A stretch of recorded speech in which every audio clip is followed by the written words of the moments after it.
Now, good evening. We are in Melbourne. It's 6 o'clock right now. And Linda is from Christchurch, New Zealand, but she's from Queensland. Welcome to everyone for today's webinar. I'm Dr. Jasveer Kaur Singh. I'm the senior lecturer at La Trobe Business School, La Trobe University. And I'm delighted to host this timely conversation on why Australia is a popular destination for many students. Now, after completing their studies, we know that many students choose to stay in Australia and seek work experience, with some wishing to migrate permanently. So we're going to unpack why is this phenomenon going on. So in this webinar, we will unpack the reasons for leaving India to study to Australia. What are the push and the pull factors? What is the interplay between migration and education policies impacting students to make these choices? Are the lived experiences of studying and working in Australia a factor? Now, I'm joined with three exceptional panelists who will bring international policy, academic, and personal lenses to this discussion. So we have Dr. Monica Kennedy. She's the Senior Trade and Investment Commissioner, Mumbai, for the Australian Trade and Investment Commission, Austrade. With over 2 decades leadership experience in the education sector, Dr. Kennedy has helped position Australia as preferred education partner in the region. Now, she led development of Austrade's international education sectoral strategy and several Australian government priority projects. These include the India Digital Education Hub, the Future Skills Initiative, Australia-India Business Exchange, and the Australia-India Innovation Network. Now, Dr. Ritesh Chuk is an associate professor in Information and Communication Technologies at the School of Engineering and Technology, Central Queensland University, Australia. Now, he is recognized among the Stanford Elsevier World's Top 2% scientists for his global impactful research. He addresses the challenges and opportunities of a digitally transforming world by combining interdisciplinary research and innovative teaching practices. He is an award-winning educator and researcher who has significantly contributed to impactful research, learner-centered teaching practices, and meaningful industry engagement. And the last panelist today is not doctor yet, but he will soon be. He's my PhD student. So Mr. Vinit Arora is a senior research fellow at the Indian Institute of Technology, IIT Kanpur, India, and a joint PhD candidate at La Trobe University and IIT Kanpur. A gold medalist from IIM Shillong, India, he previously worked for over a decade with global clients on information technology, human resource consulting, and organizational development projects. His research in positive organizational behavior explores strategies to enhance performance and well-being in workplaces and higher education institutions, earning multiple Best Paper awards, including recognition from the Australia-India Institute. Now, we will have about 45 minutes of discussing with our panelists, and then the last 15 minutes will be for question and answer. So please drop your questions in the chat or in the Q&A function of this webinar. And I will try to go through your questions with our panel members at the end of this webinar. So we'll start off or kick first with Dr. Monica Kennedy on the push and pull dynamics and global mobility. Monica, what are the key drivers pushing students to leave India for study, and what makes Australia such a strong pull?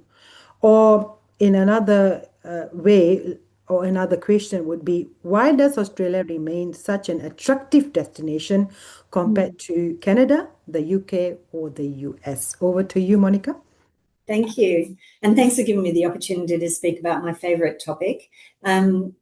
There is no question that Australia has an enormous reputation as a quality education provider, and this is based on our nation's ability to offer one of the world's leading education systems. So our reputation is not just the reputation we have by having 90% of our universities in the top 500 in the world. It's also because we have a really robust system for education, and everything stems from that. It's about the education offer, it's about the qualification, it's about the experience, it's about the protection of students, it's about our post-study work experiences as well. So the offer that Australia has is very, very strong. But your question was about your first part of your question was about what's pushing students to leave India to study in Australia and other places. And I think the most important thing is that here in India, it's just a place of abundance. There is an enormous amount of vibrant talent and ambition in the growing number of young people who are leaving school each year and looking for opportunities to be able to study in a great qualification, to get outcomes that are going to have an impact on their career. In the domestic market here is highly competitive. There are amazing institutions in India, extraordinarily successful institution. The IIT Kanpur, who we'll hear from later, is a great example of that. But it is highly competitive. And so for many of these talented students, they're looking for opportunities abroad where they can gain global exposure, they can stand out when they do hit the career market. And Australian universities are consistently featuring in the options and the preferences of students and their families in this region. I think leaving India to study, a big part of that is career mobility. Students want to have something that demonstrates that they have an advantage in the global job market. And they also want to have an opportunity for post-study work. And Australia has some of the most generous post-study work opportunities in the world. And for India, we have a special generosity. Indian students have access to more generous post-study work allowances than any other group of students from around the world. And this has been a great source of appeal as well. So I talked earlier about Australia has an amazing education system, and this is wrapped around by regulation, legislation that protects our international students and the reputation of Australia as an international education provider. A couple of years ago, we did some research into where we were seeing great successes. At the moment, Australia is the preferred destination for students from India. But in the research we did recently, we found that Australia is also the #1 choice for female Indian students who are pursuing undergraduate studies abroad, because we're able to demonstrate that we're a safe, warm, welcoming country. We look after our international students, and I think it really says something about how Australia's safety offer is really being profiled. So I think they're all the reasons why Indian students are looking to travel abroad for study. You asked a question too about our comparator nations, the Canada, UK and the US. And I think until quite recently, we used to see that the US and the UK were, they had prominence. They were, for families who had choice, they were the nations that families looked to first. We're seeing that change very abruptly, so that Australia is now taking that position. And that's because we are saying we have a fabulous education offer, and we have only 43 universities, and all of these are exceptionally good universities. We don't have hundreds or thousands like the UK and the US. We have just 43. And of those, we see incredible success with 20 in the top 100 in the world, for example. We really do kick goals above our weight. So I think that that's really beginning to get some visibility here in India. You know, we are UK and the US, for example, had a legacy that we see families who, the parents of students who are currently looking for options abroad, often studied in the US and the UK. And I think for a long time they had an anticipation that that would continue through the generations. Australia has begun to say, you know, we're here, we have an incredible offer, and increasingly modern families and families of choice with ambitious students are seeing that Australia offers something very particular and very special. So I think I've answered all aspects of your question there, You have, Justin. yes, you have, Monica. And I like, that you were talking about the quality of education, the safety that Australia provides, and also career mobility. So picking on that, I would ask Ritesh, like, how do then Australian institutions position themselves to attract Indian students? What role does employability or global career play? Thanks, Jasveer. And before I answer your question, I'd like to pay my respects or acknowledge the lands on which we meet. I'm currently on Wurundjeri country and pay my respects to the elders past, present, and emerging. Monica has mentioned lots of things that Australia offers, and I'll preempt a response just by saying go Australia, because when I think of Australian universities, I think I can also speak from my lived experiences, both as an international student who came here over 2 decades ago, and also as an educator who has worked in that space for nearly 2 decades now.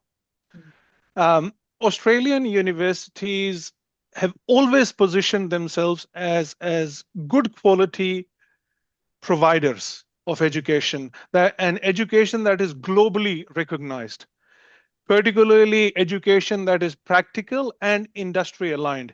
Because one of the things that I often hear, because when comparisons are made between the education that's offered in India and in Australia, is that focus on rote learning, which sometimes can be seen as problematic or negative.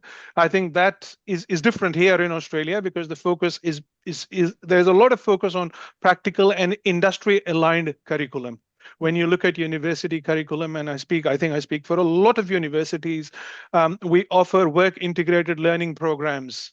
There are industry internships that are built into almost every course that is offered. So what this indicates to us, and when I say us, look, I really mean prospective students. What it indicates to prospective students is that we offer employability and student experience both. And the focus is not just on academic content.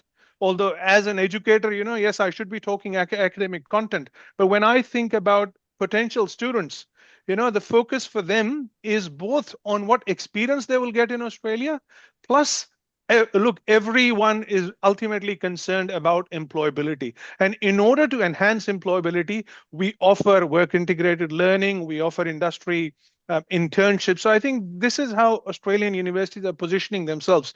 But when you also think, and I think, well, I will speak on Monica's behalf here, because Monica is the Senior Trade Commissioner for Austrade, and I'm sure Monica will agree. Australia actually markets its education as research driven, technologically advanced, and globally connected, because ultimately it's about building that branding and reputation. I recall the Study Australia initiative, which was led by the Australian government. The message that was being communicated at the time and even now, or let me even say it was a unified message that went out internationally, not just in India. And particularly when we think of India, what matters in India, I think, is trust and word of mouth. These are both elements that matter a lot. Then, I mean, we've got Vineet here, who's a joint student of two institutions, La Trobe in Australia and IIT Kanpur in India. So I think many universities now have actually built formal collaborations with Indian institutions, including, articulation pathways, joint degrees, research alliances. Now, all of these collectively provide credibility, not just to educational institutions, also credibility to government institutions that deal with both countries. And what we also offer in Australia is we offer support and belonging, because Indian students in particular seek a sense of community and safety. And I think Australia offers that lifestyle. Because, I can talk about Melbourne, we are always voted in the top 5 countries in the world. Oh, I know Vienna pipped us a few years ago, but we were number 1. But we'll get there again. And look, Australia has always been strong in that focus of ICT, engineering, health, and business analytics. And the reason I'm pointing these areas is because we often look at the skilled occupation list. That's one of the things, people look at, because that gives an indication of where the market is strong. So as someone who works in the ICT sector, in AI education, I see a strong interest in students taking up courses that actually integrate technology and practical skills, because they are very important. And I often say, and it's not just me saying it, you can look up reports by Deloitte, KPMG, Accenture. Every annual report that they come up with, they've explored the needs of employers. The focus has been, well, technical skills plus the soft skills. So we also help in developing those skills. Jasveer. Thanks, Ritesh. Now, on that note, Minit, do you agree with Monica and Ritesh that, you have chosen Australia for studies because of the reasons that they have mentioned, or you have something to add? And how important were work or migration opportunities in that decision? Over to you, Minit. Yeah, thank you for having me, and it's also great to be part of the expert panel. And uh, the answer lies in your question, Dr. Jasveer, that I mean, both Dr. Monica and Dr. Ritesh have mentioned the factors, which motivate the students. And given my role of a joint PhD student, I agree with several reasons and would also like to add few things because of my situation as a joint PhD student. So my decision to consider Australia came from the existing agreements which my home institution had with several universities. So while there were many options available, I chose Australia because of its strong global reputation for quality education, research excellence, and scholarships. It also has multicultural environment, as Dr. Ritesh said, but scholarships also played an important role because for a research ecosystem to sustain, it's important that we as a researcher get adequate funding. Further, for my doctoral studies, I also believe that a system which encourages collaboration and networking is essential. And Australia offers this through its diverse academic community and inclusive culture because there are several academicians who have come there from different countries and doing their research.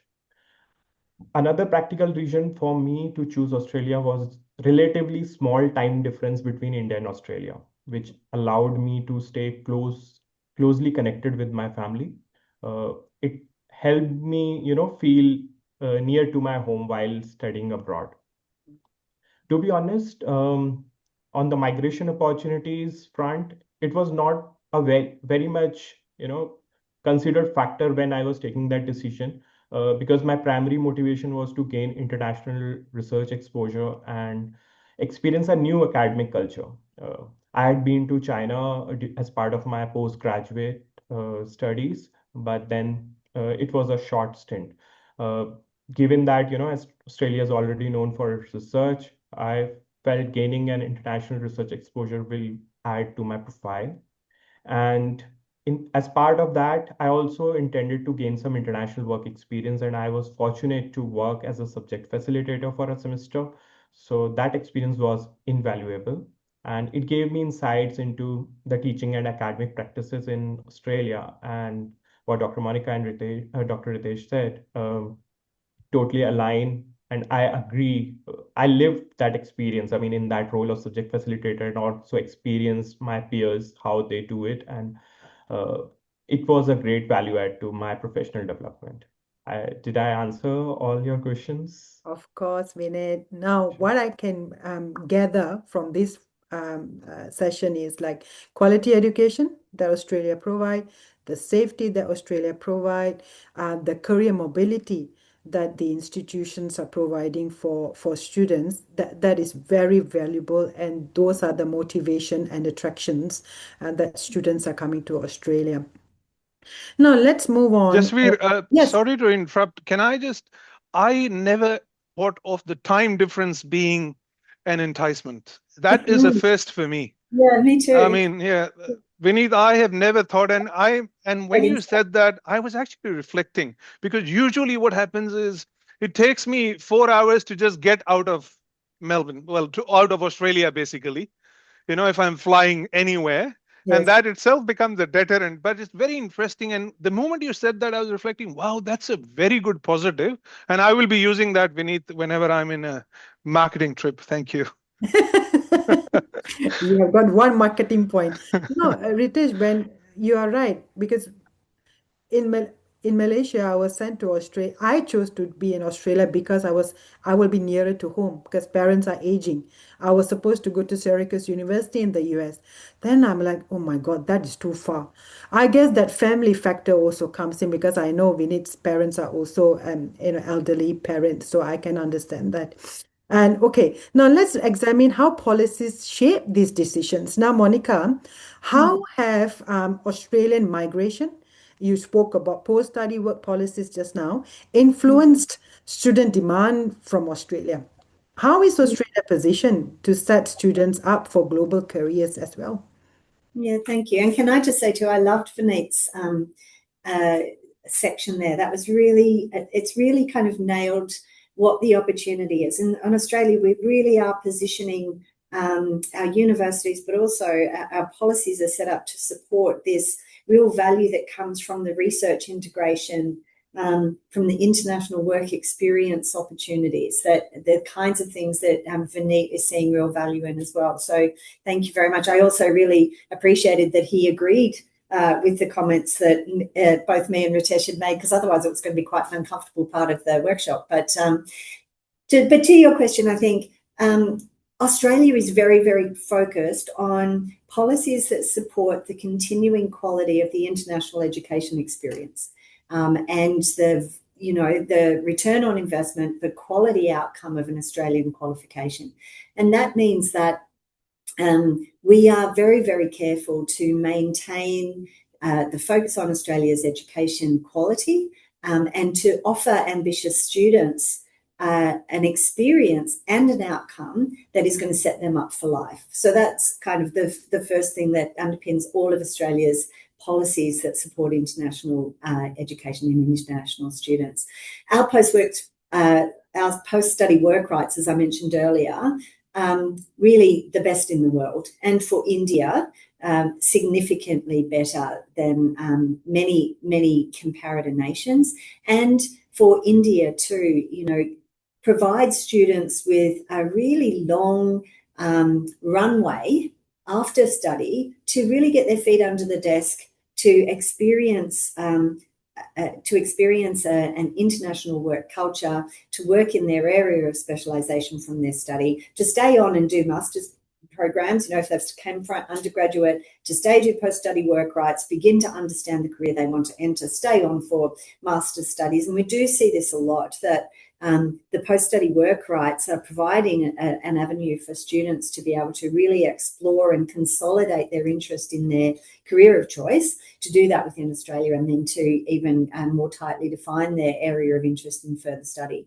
So Australia and India, as you all know, have an incredibly strong and long reputation. It's an enduring reputation that has never been better. You can see it in the relationship between our leaders, in the relationship between our policies and our trade agreements, and most recently the Australia-India Economic Cooperation Trade Agreement has been a rock solid base that demonstrates the relationship between our nations. And it's also been one that has an education aspect called the Mutual Recognition of Qualifications Framework, that also demonstrates that we respect each other's education systems and that it is a core feature of our relationship. So I think that the policies that are supporting that cooperation in economic ties, the policies that are supporting vocational education and training and the way that we are engaging with India in supporting that, the scholarship programs that are available through the Australian government and through all of our universities are other ways in which our both our national federal policies and universities are connecting to really attract ambitious students of strong merit and to make sure that they have a fabulous experience and a valuable outcome. Australia and India are continuing to work together in a number of ways and are really focused on building the education relationship as a fundamental aspect of our relationship and to continue to provide opportunities for students to build skills and talents in areas of benefit both to Australia and to those students in their global experience. So if I could just have one kind of bonus point, I think one of the things, and Ritesh touched on this as well, our policies that engage our education and industry in the development of qualifications is absolutely critical. I think the research and industry engagement that is incorporated in Australian qualifications really gives students an opportunity to a sound base for their careers.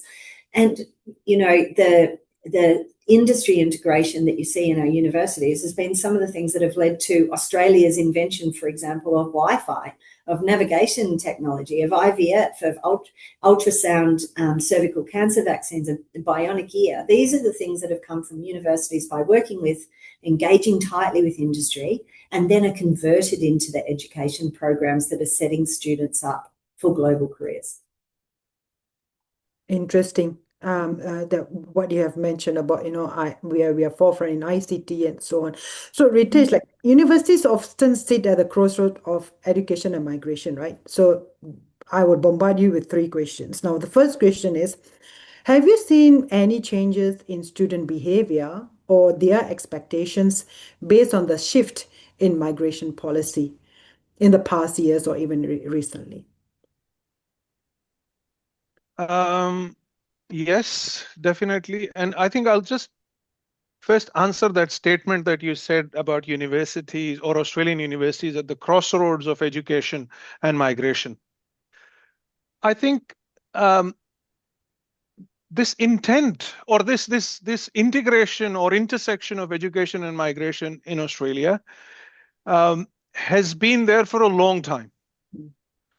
For Indian students, especially studying in Australia, carries both academic and migratory intent.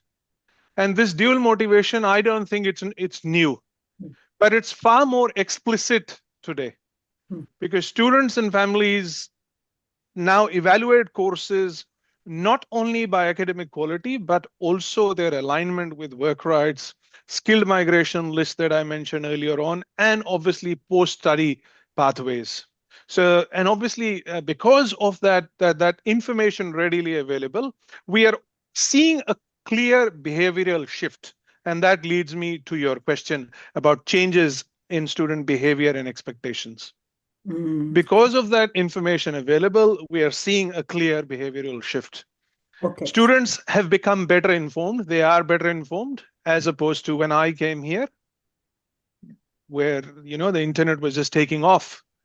Now we've got information at our fingertips, and it's the same for our students, millennials in particular.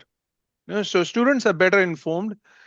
They are more strategic in their choice of institution, and they're more outcome driven than they were 2 decades ago. Many will arrive to Australia with a detailed understanding of visa categories. They will come with an understanding of the post-study work durations and migration eligibility, which means all of these 3 things, whether it is the visa category, whether it is the post-study work duration and migration eligibility, also influence their choice of country and course, because, you know, some courses may have a different post-study work duration as well. So what this means is, and this is where, you know, the whole this whole gamut of policy comes into existence. Right? And as a result of all these three things that I mentioned, expectations have also changed. Students expect curricula that connects directly to employability, not just theoretical learning that's happening in class, because they are seen more, or they become more valuable to the employers if they've already got that industry experience. So students are looking for industry relevance. They look for professional accreditation of courses and obviously embedded work experience, which plays a very important part. But at the same time, and when you look at the international market here in Australia, students also seek reassurance about stability in migration policy. Because when I look at the news, students are constantly worried about evolving changes. And if those changes happen quite rapidly, it creates anxiety among students. Frequent changes will create anxiety for anyone. Well, it does the same for students as well. So I think transparency and guidance from universities are now a critical part of the entire student experience. Jasveer, I hope I've answered your question. Yes, you have. So, like what Hawthorne in the literature has said, that they are two-step migration intenders. Do you think they are still holding to that two-step migrant intenders, or they are returning home, or they are going elsewhere? I know I'm deviating from the question, but I just want to pick your brain on this, because when I do research on the Chinese students, there are a lot more returnees back home to their own home country. But I'm not sure about South Asian or Indian students. Look, I am not, or let me say, I don't remember the data, but I remember reading in the news at least that a lot of students actually return. Okay. That's what I'm gathering from the education or Australian government's education website data also, that says international students return. Okay. But unfortunately, the media narrative and the narrative from the Joe blog on the street is different. And as researchers, I think we have to be guided by data. The data tells us that international students return. And I'm sure Monica may like to comment on that particular aspect. I'm sure, will have more information than I do. Monica, would you just, Yeah, I won't, because I don't have the data right at my fingertips, Sure. But you're right. Australia is a great destination for study. We have fabulous qualifications. Students come to study with us and then take that qualification either back home or globally. And we see that over and over again for students from all over the world. So they're selecting Australia as an education destination first. And I think that that's where we want to be positioned as well. We know that we are not offering education as a pathway to migration necessarily. Students are choosing the education for the education itself, and that's a fabulous thing. And the education sells itself. The return on investment is there in the education itself, and that's where we really are focused on continuing to promote Australian education. Okay, thanks, Monica, for that comment. Now, Vinit, from your perspective, how have current visa and permanent residency criteria or policies impacted you while you were studying, or even your career planning? Sure. Thank you for your question. And I think my response will build upon what Dr. Monica said about the motivation, for the students when Australia position itself as an education strategic partner and not really a migration, Pathway. pathway.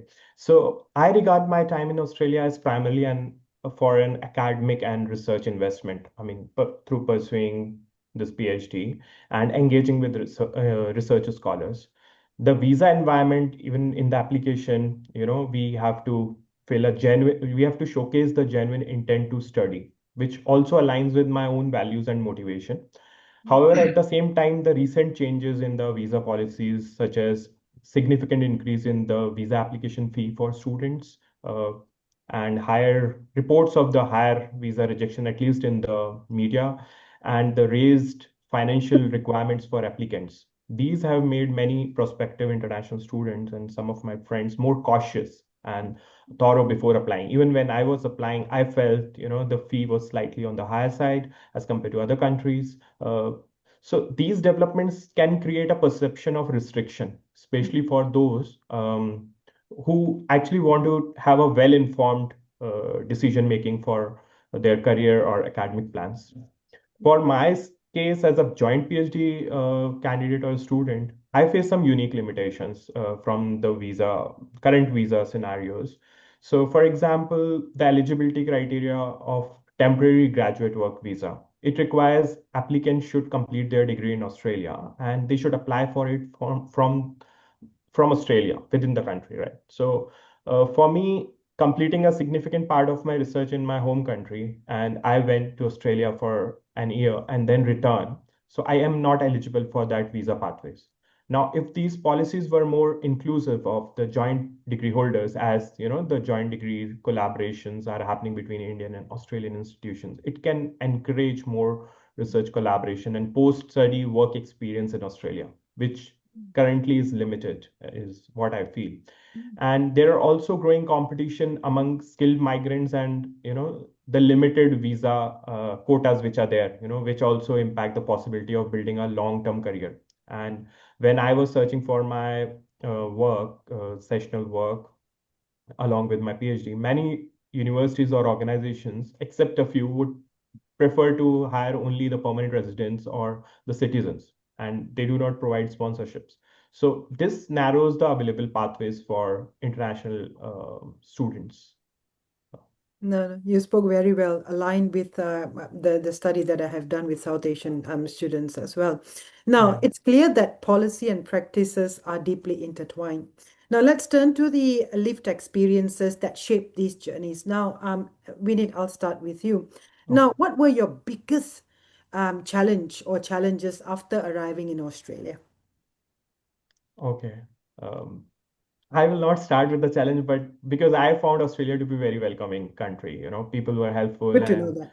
yeah, and university environment was quite supportive. And I think, but there were few things I think they could be better. Not really, they were challenges, but uh, I also see them as opportunities for my own growth and adaptation to a different culture. So I have, I would like to say in two categories, like one is professional and other is personal. So professionally, one adjustment was to be in the more formal communication culture. So, for example, in India, I can often approach my peers or faculty members casually for quick discussions, or if I have to sort out certain things, or if I have some doubts.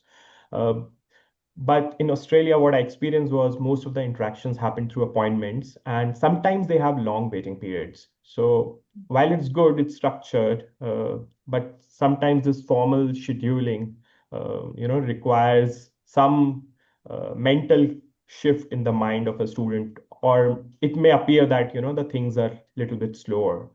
And second, as I earlier mentioned, the getting some academic work in Australia was difficult. However, I could manage a work for a semester, but it's really difficult. And some of the reasons which I got to learn was factors like, the accent was not really the accent which Australians speak. The English accent is different, right? And also there were some local networks. For example, people from certain groups or uh, communities, maybe or based on ethnicity, they were more close in their groups and they wanted somebody who is part of the same ethnic culture to teach that. So these were some of the challenges. And on a lighter note, I think when I went there, it was the time of November, and then there was a Christmas break. So for almost 1.5 months, the campuses were relatively empty, and many services were either slowed down or shut down. So as a research student, this required some extra self-discipline and planning when I have to access some facilities or workspaces. But it also gives me an opportunity to deal with and how I can overcome if I get such challenges in future. On a personal note, some of the challenges were like rising cost of living. So I had to stay in the university campus, the accommodation which was there inside, then outside, because otherwise, I'll spend the rental cost and rents are so high. And on a personal note, I found that, not every illness was covered in the insurance cover which we had. So if there is some medical condition with the student, then the expenses can be huge. You know why Vinit is talking about scheduling? Because I told him I only work from this time to this time. So he No, was like, not really for no, you, but yeah, in I general, I know. experience. Yeah. I know that Vinit. It's okay. Now, what surprised you the most, studying and working in Australia? Yeah, so surprise was like, I always wonder how so many people from different cultures are still living and they've made the country. I mean, it's so beautiful to see how diverse our people are, and they bring so many different cultures, and still Australia has got its own culture. So that amalgamation, really surprises me, because I'm also an organizational psychology or organizational behavior student. So looking at it from that lens also brings that curiosity. Another thing was I also pleasantly experienced the flat nature of the hierarchies. So things were not really bureaucratic. At least I did not find them. We can say professors with their first name, unlike India, where we have to call sir or ma'am, or so senior staffs we can address as first names. And another thing was good work-life balance and focus on the mental health. So people do take breaks and they use their holidays for relaxation and not really work. They are totally away during the break time, which is good. Yeah, I think this is pretty much. How has your perception of Australia then evolved during your time here? It's a good question for reflection. I mean, uh, when I came to Australia, I expected it to offer very high quality of education and research, which my experience confirms. But it also gave me additional aspects of understanding on the autonomy and support. So, for example, I expected the schedule will be extremely demanding because, Australia is globally recognized for education and research. So people would be extremely demanding or spend long hours, and there will be little personal time. But in reality, I have found that while the academic and research standards are high, there is also emphasis on autonomy and planning your own work and balancing with the work life. It's not just totally work, and but it's good to see that with that focus during the given hours, still the output on the research and education is too high. And this combination of rigor and flexibility is surprising in its like the positive way. And there's also support available when needed from the supervisors, or there are research schools like the graduate research school, the university services, which also help building that uh, research skills, the independence and the time management, while still balancing some personal aspects of it. And another thing was the Australia's multicultural environment, which I also mentioned. So I see it as a positive aspect. So you get to meet people from all over the world, which broadens the journal awareness and the perspectives. So we just don't confine ourselves to one particular school of thought. We get different perspectives. And yeah, also, and some of the challenges which I mentioned earlier, these also, give me uh, some insights on if I have to consider Australia for my next steps in my career. So I can take an informed decision. So I have more realistic perspective than when I was planning, and then when I reached from that time to the towards the end of my journey, I get more realistic about the Australian education and research. Thanks, Vinny. It's very rich experience, positive, negative. That's how life is all about, isn't it? It's not about, flowery gardens, but also there are a little bit thorns here and there. But how you have taken that and, leverage that as an opportunity and succeed in whatever you are doing. Now, you also mentioned about institutional support. So, Ritesh, coming to you as an academic, what kind of institutional support that are provided to students, helping them to adapt and also to be successful in studies and also at work? Thanks, Jasveer. I wanted to comment on Vineet. So Vineet, all of whatever has happened with you is part of the cultural adaptation that happens to anyone.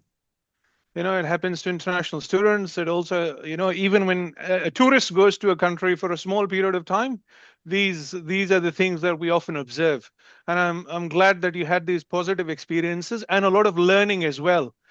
And that's why we all say, the reason we tend to use the word lived experiences is because we tend to learn from our experiences, whether they were positive or they were challenges. And the learning aspect that you mentioned about autonomy, I think I'd like to put it as self-regulated learning. And that's something that we actively encourage as opposed to, forcing things down your throat. We encourage self-regulated learning because ultimately what happens in the workplace is workplace also wants autonomous workers, people who don't have to be always told what to do. So I think what essentially happens in the Australian education system is we start prepping students from early on. I mean, obviously you came at a much later stage of your study journey, but this is what happens in the Australian education system. So I'm glad you shared those views. Thanks, Vineet. Jasveer, coming back to your question, you asked about supporting Indian students in adapting and succeeding. Is that right? Yes, you're right. Yes. As we've heard from Vineet, the adjustment can take time to any professional culture.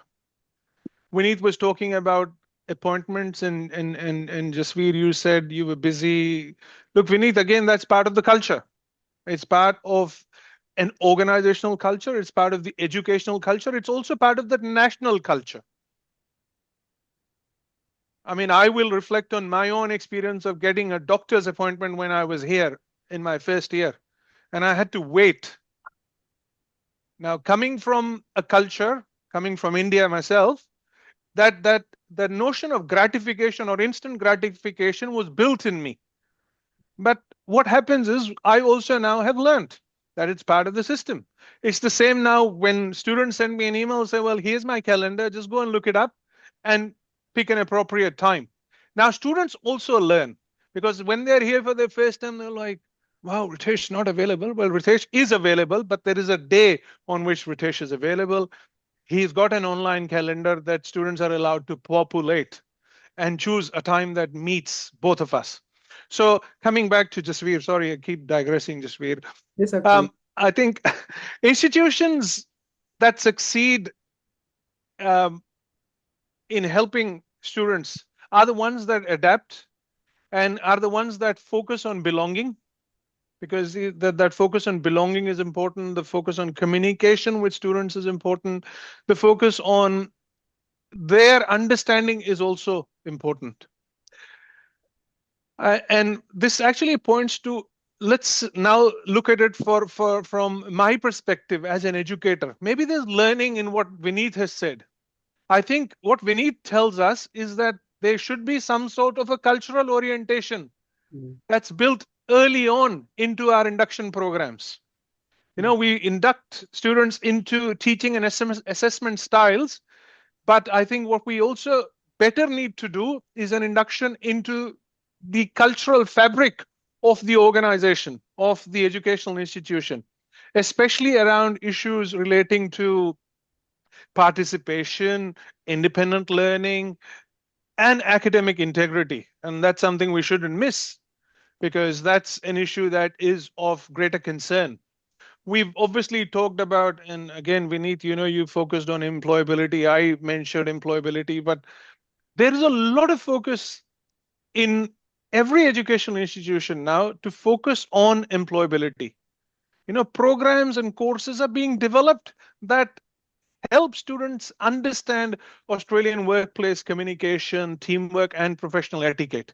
I mean, yes, I teach ICT units, but there is also a foundation unit where I teach students about professional communication skills in ICT. And that's where, we teach them how to work in teams also. Because, the Australian Computer Society says, well, if you're going to have group assessments, have you actually taught students first how to engage in group work? So that's why, we say you can't just thrust group work on students. You have to teach them how to engage in group work first. So we are doing that also. And I think there is also, well, there is need for community and peer engagement, which a lot of universities particularly do and do it well, because I think support does not end in the classroom. It extends beyond the classroom also. When we look at universities, what we see in universities is we see student societies, we see mentoring clubs, we see STEM-oriented clubs. Universities like myself, we see regional campus initiatives. All of these collectively, I think, foster a sense of belonging. And once you have a sense of belonging, I think it directly correlates to academic and professional success, both. Thanks, Jasveer. Well said, Ritesh. Now, this experience that then shed light on what's happened beyond the classroom, like what Ritesh was saying, the personal growth, the adaptation, the resilience that defines international education. We are coming to the last section where I would love to seek Monica's opinion on looking ahead. Yeah. How do you see the India-Australia education relationship evolving over the next 5-10 years from now? Can I just add one thing? Sorry to go back very quickly to Ritesh's response. This focus we have on international student support preparation for the experience of adjusting. I did want to reference that Australia is unique in that we have an act of parliament called the ESOS Act that requires education institutions that are recruiting and servicing international students to register their courses and to demonstrate how they are meeting the requirements of ensuring that the student has a successful experience. And so universities do it because it's good to do, but they also do it because they're required to do under Australian legislation. And this is something I wanted to give it as an example of right at the beginning. I talked about how we have an education system that is robust, and that's why we have such a great offer. So anyway, I just want to wrap that around those fabulous comments from Ritesh and Vineet. But going on to the next period, the next 5 to 10 years, here in India, you will have heard that there is a national education policy that was released in 2020. We've been getting guidelines through about how that's being implemented. And one of the important parts of the national education policy was the development of guidelines for transnational education. So the national education policy for India is all about expansion, access, and quality. And these are areas where Australia is very good, and we've been able to find great points for connection.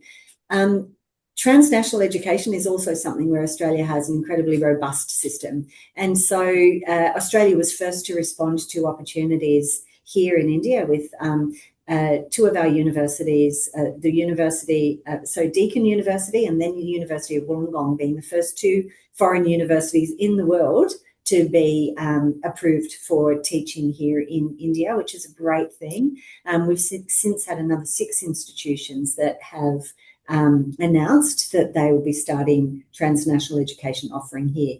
I think a big part of the next phase is that students will recognise here in India that they have a range of opportunities for those students who don't want to travel abroad to have a world-leading foreign education here in India.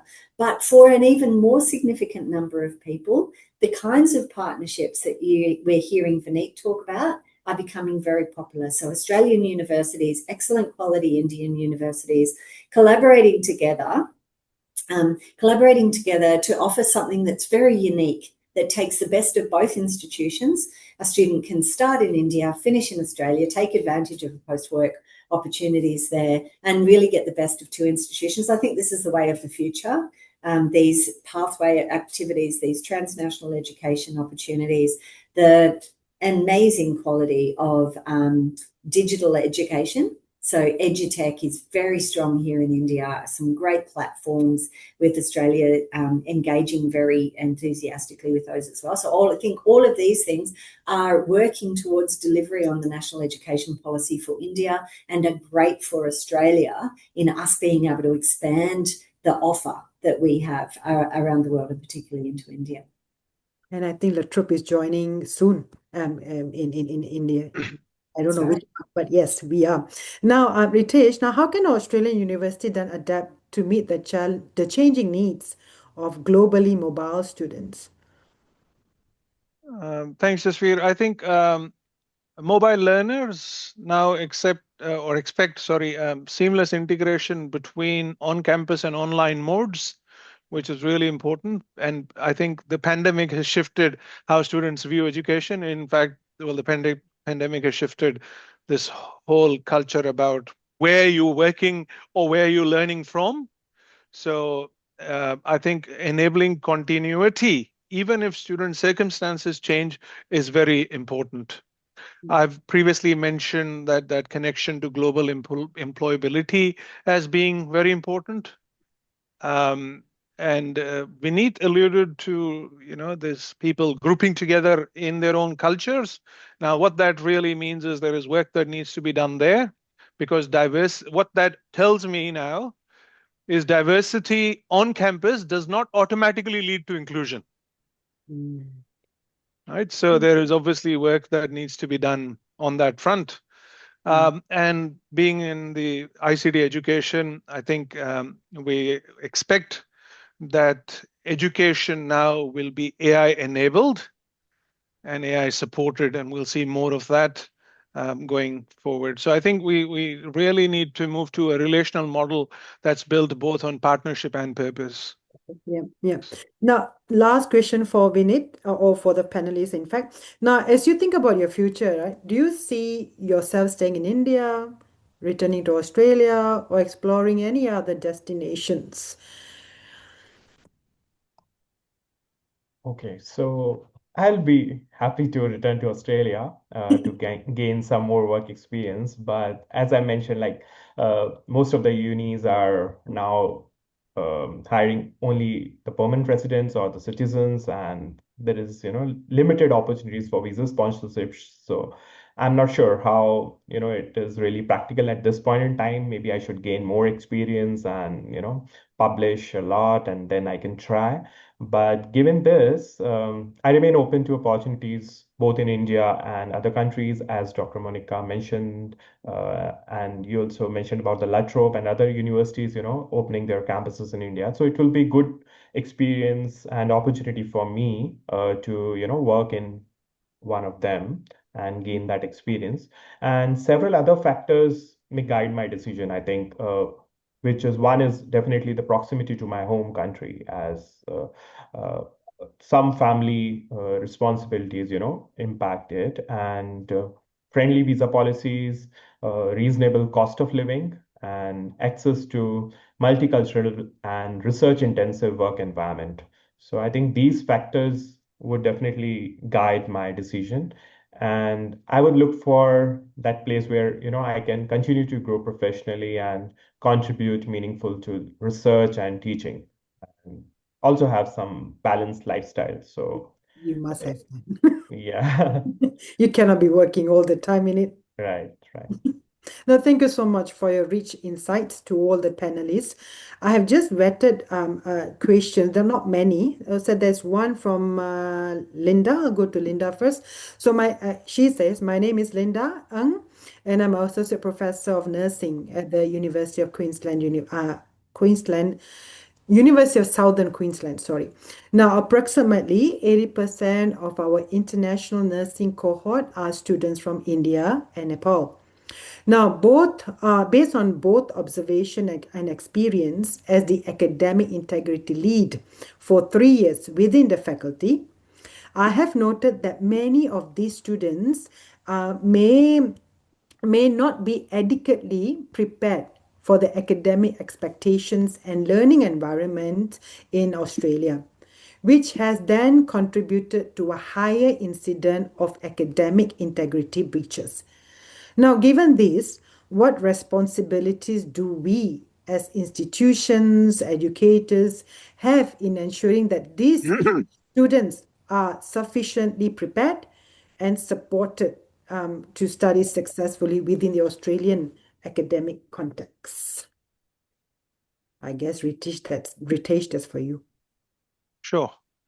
Thanks, Linda, for that question. And there is no easy fix. I think what really should be happening is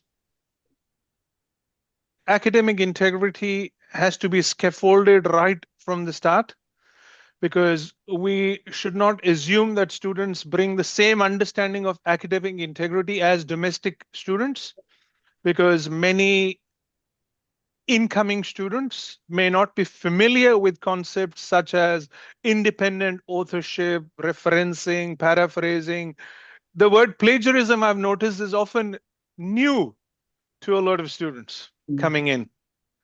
So what really needs to happen, and look, and Linda, I think we're doing all of this, but it needs to be better scaffolded, because if I said to you, we need to incorporate academic integrity modules in our teaching, well, you might say, well, we're already doing it.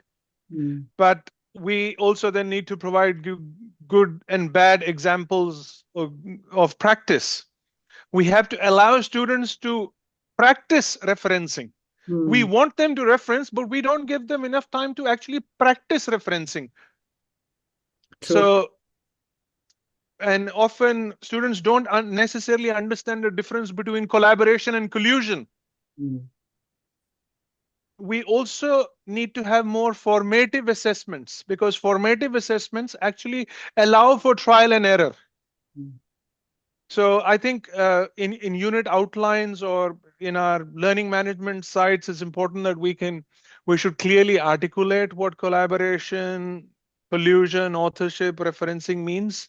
Like I said earlier on, a lot of this is already there, but maybe we just have to do it in a better way.